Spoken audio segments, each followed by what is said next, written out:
Hey beloveds, I am back to talk more about Miss Cleo's Call Me Miss Cleo, the new movie on HBO Max.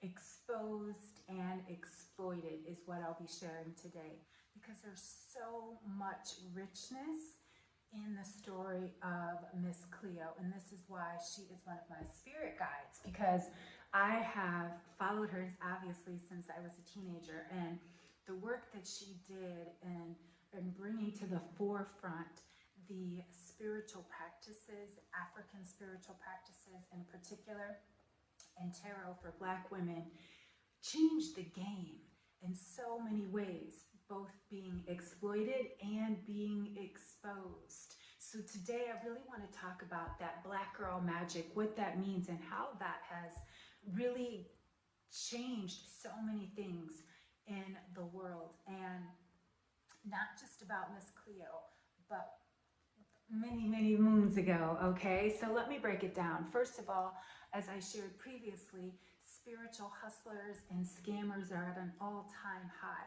Why? Because people are vulnerable. People want to know the future. People want to know that, their money is going to be okay, and that their kids, and all these different things. However, most people don't realize that when we are open like that, remember, because energy is everything, people can feel that. And people, especially who are trained to study people so they can, hustle and scam them, are professionals, right? It's very much like there was a movie that came out last year. I think it was earlier this year. It was earlier this year. It was called Midnight Alley, and it had Bradley Cooper, and he was playing a mentalist. So I advise you to check that out. But back to Miss Cleo and the Black Girl Magic. So the story with Miss Cleo, the reason why this story is so poignant and important to me in particular is because, when they exposed Miss Cleo and said she was fake and she was scamming people, people saw only her. They never saw the two white men who were actually running the show. She was paid very little, and she made them billions. And I don't want to give away everything, but because I'm going to continue talking about this. But, what that started was this idea that Black women who practice spiritual things, who are tarot readers and healers, are scam artists. Let me tell you, beloveds, you do not know how many times over the last 16 years that I have been doing this as both tarot life coach, psychic medium, the whole bit.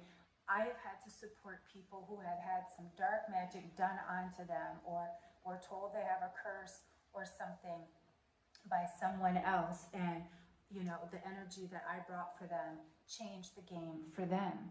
But the truth is, and the story behind this is, for Black women healers and things, most of us are seen as dark magic. As soon as you say, oh, does she do, voodoo and hoodoo?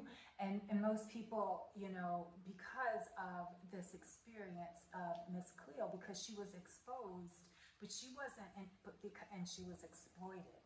And see, people don't see the story of her exploitation. They only see that she was exposed as a fake.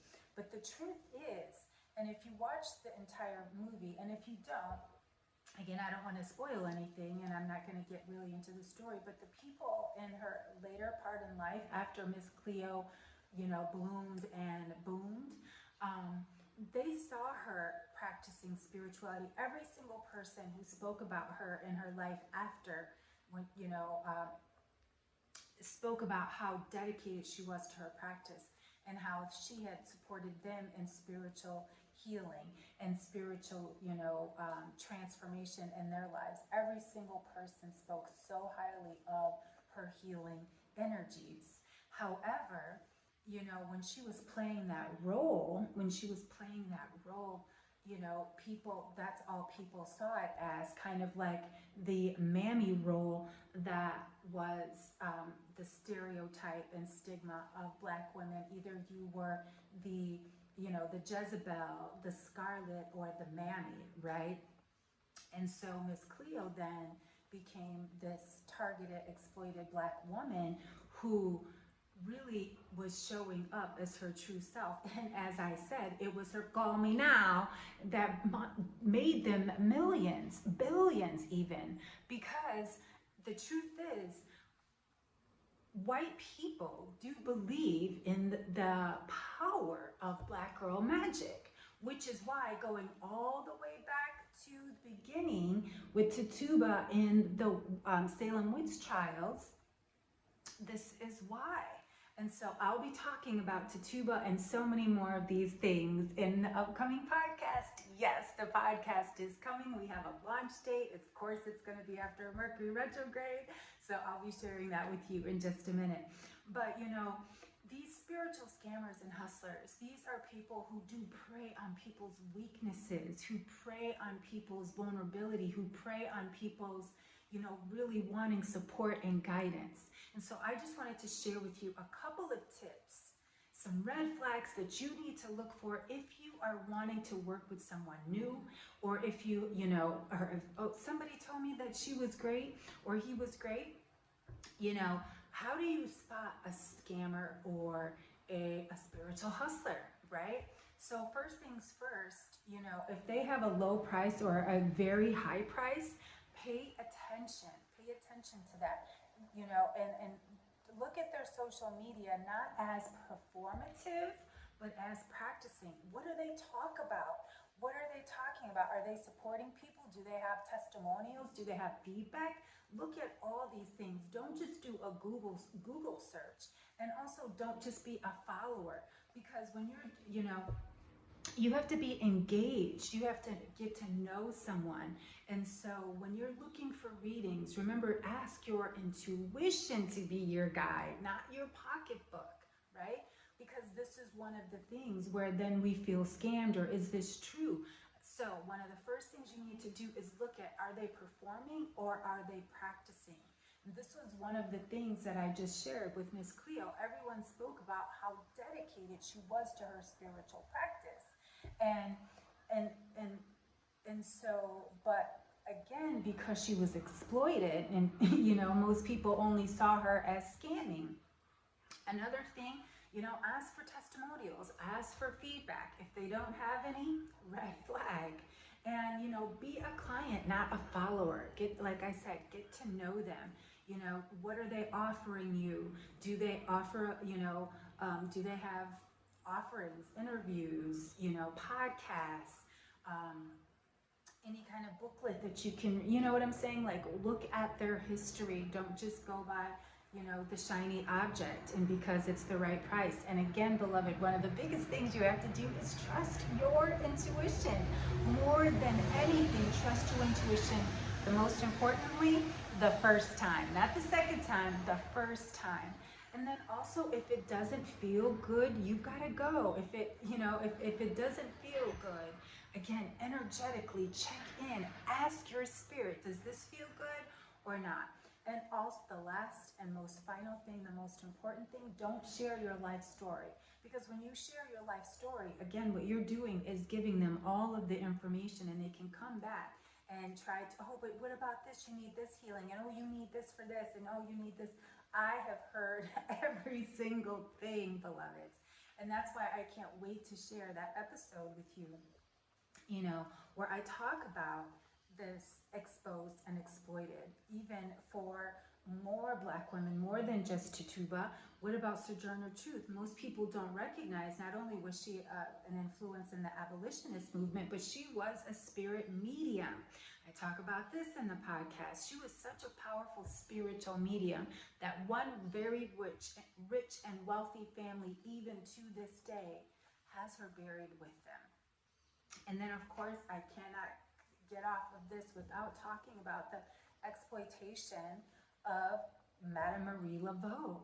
Marie Laveau was, again, the epitome of Black girl magic. She helped the people in her community, enslaved people, people all around, as well as the wealthy white people of New Orleans.